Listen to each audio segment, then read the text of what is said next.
آج کل یہ ڈراموں میں وہ بڑا چل رہا ہے کہ ڈراموں میں نکاح ہو رہا ہے. کل بھی میں نے کلپ دیکھا اس پہ کہ یہ مولوی لوگ کہتے ہیں ڈراموں میں نکاح مذاق میں بھی نکاح ہو جاتا ہے اور مذاق میں بھی طلاق ہو جاتی ہے. انہوں نے دین کو کھیل بنایا ہوا ہے. تو وہ خاتون کو دین وین کا تو بیچاری کو کچھ پتہ نہیں ہے. دیکھو نبی صلی اللہ علیہ وسلم کی صحیح حدیث ہے, ثلاث جدہن جد وہزلہن جد. ایک منٹ میں ذرا بات میں, تین چیزیں حقیقت میں بھی حقیقت اور مذاق میں بھی حقیقت. یہ شریعت نے اس لیے رکھا ہے, یعنی نکاح طلاق بھی ہے اسی میں, تاکہ کل لوگ اس سے پھرے نہیں. اب نکاح ہو گیا, کل میاں کہہ رہے ہیں میں نے تو مذاق میں قبولا تھا, میں نے تو مذاق میں قبولا تھا, طلاق دے دی, بعد میں بولے میں تو مذاق کر رہا تھا. تو اسلام نے اس کا مدار کس پر رکھا ہے؟ الفاظ پر. البتہ ڈراموں میں جو نکاح ہو رہا ہے نا, ہماری رائے میں وہ نکاح نہیں ہوتا, نہ طلاق ہوتی ہے نہ نکاح ہوتی ہے. وجہ اس کی ہے کہ وہ مذاق نہیں ہے, بلکہ وہ ایک کہانی ہے, جس کو ایک اسکرپٹ ہے جس کو پڑھ کے یا ایکٹنگ کر کے سنایا جا رہا ہے. اس کی مثال ایسے ہے جیسے آپ طلاق کے احکام پڑھ رہے ہیں, آپ عالم ہیں, آپ کی بیوی آپ سے طلاق کے احکام سیکھ رہی ہے, صحیح ہے نا. اب آپ نے ایک مضمون لکھا ہوا ہے, اس مضمون میں لکھا ہوا ہے کہ میں نے اپنی بیوی کو طلاق دی, یہ سینٹنس لکھا ہوا ہے. آپ یہ سینٹنس لکھا ہوا اپنی بیوی کو پڑھ کے سنا رہے ہو.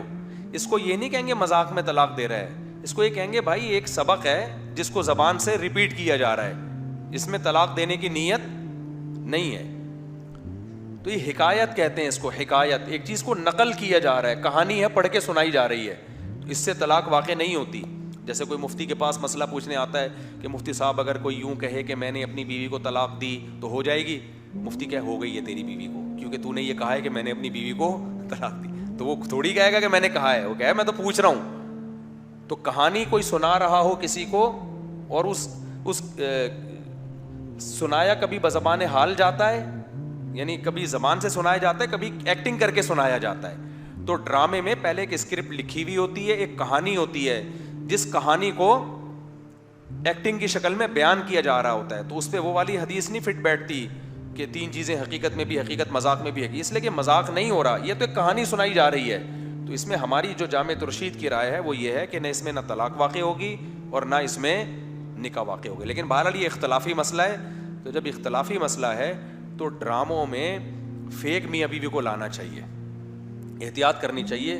ڈرامے والے کو چاہیے کہ جب وہ طلاق کے لیے جس کو کریکٹر ہونا تو وہ اس کی سچی مچی کی بیوی نہ ہو. یعنی اگر وہ اپنی سچی مچی کی بیوی کو ڈرامے میں کہے گا تمہیں طلاق ہے طلاق ہے طلاق ہے, تو ہماری رائے تو یہ کہ نہیں ہوگی طلاق, کیونکہ یہ ایک کہانی ہے, اسٹوری ہے, جس کو پڑھ کے سنایا جا رہا ہے. لیکن پھر بھی بہت سے علماء کہتے ہیں ہو جاتی ہے. تو احتیاط یہی ہے کہ ایسا کام مت کرو جس میں شک اور وسوسہ پیدا ہو. ڈرامہ تو ویسے ہی ٹھیک نہیں ہوتا, اور اگر بنانا ہی ہے تو سچی مچی کی بیوی کے بجائے کوئی جھوٹی موٹی کی رکھ لو. کیا خیال ہے؟ ویسے بھی ڈراموں میں اکثر جھوٹی موٹی کی ہی ہوتی ہیں بیویاں, کسی اور کی بیوی ہوگی بنی ہوئی آپ کی ہوگی, وہ اس کو پتہ نہیں غصہ ہی نہیں آ رہا ہوتا. ورنہ غیرت کے خلاف ہے یار, آپ کی بیوی جھوٹی موٹی میں بھی کسی کی بیوی بن جائے تو غصہ آئے گا نا. لیکن یہ فلم انڈسٹری اور ڈرامہ انڈسٹری اس کی پوری بنیادی غیرت لیس ہونے پر ہے. کسی کی بیوی کسی کو پکڑا دی, اس کی بیوی اس کو پکڑا دی, اس کا چکر اسے چلا دیا, اس کا چکر اسے چلا دیا. سب دیکھ رہے ہیں کہ صحیح